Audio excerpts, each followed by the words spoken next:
আসসালামু আলাইকুম সুপ্রিয় দর্শক, আশা করি আল্লাহর রহমতে ভালো আছেন।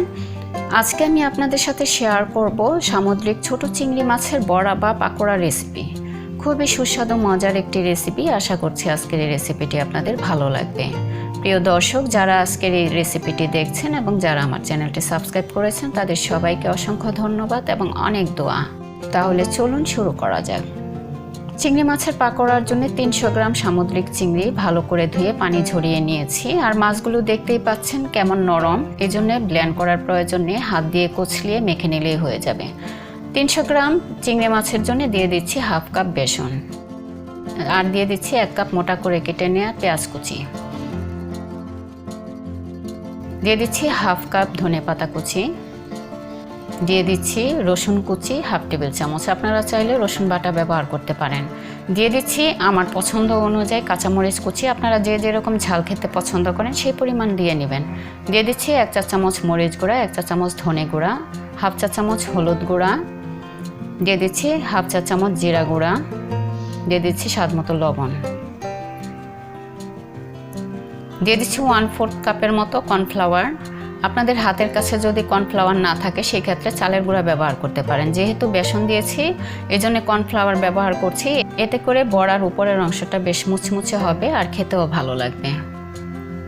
শীতের প্রথম দিকে সামুদ্রিক ছোট চিংড়ি মাছগুলো পাওয়া যায়, আপনারা চাইলে একটু বেশি করে কিনে নিয়ে ফ্রিজের ডিপে রেখে দিতে পারেন। যেহেতু নরম এজন্য ব্লেন্ড করছি না, হাত দিয়ে কষলিয়ে নিলেই কিন্তু হয়ে যায়। মাখা হয়ে গিয়েছে, আমি এক সাইড করে রেখে এখন ভাজতে চলে যাচ্ছি। ফ্রাই প্যানে দিয়ে দিচ্ছি পরিমাণ মতো তেল, খুব বেশি তেলের প্রয়োজন নেই, অল্প তেলেই পাকোড়া ভেজে নেওয়া যায়। তেল গরম হয়ে গিয়েছে, এখন আমি আমার পছন্দ অনুযায়ী শেপ দিয়ে বড়া বা পাকোড়া ভেজে নিচ্ছি। এই সময় চুলার ফ্লেম মিডিয়াম এবং লো ফ্লেমের মাঝামাঝি রেখেছি, কারণ চুলার ফ্লেম বাড়িয়ে দিলে উপরের অংশটা পুড়ে যাবে, মুচমুচে হবে না, আর ভেতরে কাঁচা থাকারও সম্ভাবনা থাকে। এই জন্য মিডিয়াম এবং লো ফ্লেমের মাঝামাঝি রেখে বড়াগুলো ভেজে নিতে হবে।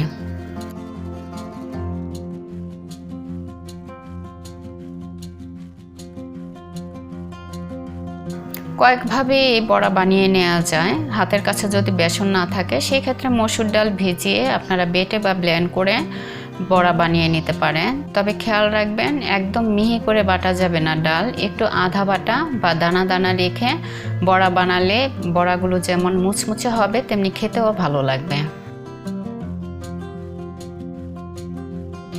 বড়া ভাজতে ভাজতে এক পর্যায়ে দেখবেন উপরের অংশটা বেশ শনশন শব্দ হচ্ছে, তখন বুঝে যাবেন ভাজা হয়ে গিয়েছে।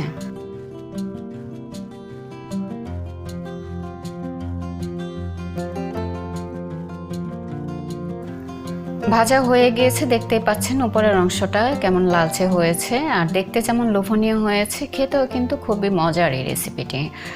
আমি একটি সার্ভিং ডিশে কিচেন টিস্যু দিয়ে তুলে নিচ্ছি, এতে করে অতিরিক্ত যে তেল সেই তেল শুষে নেবে। যেহেতু আমি গরম ভাতের সাথে পরিবেশন করব, এই জন্য আমি কয়েকটি শুকনা মরিচ এই তেলেই ভেজে নিচ্ছি।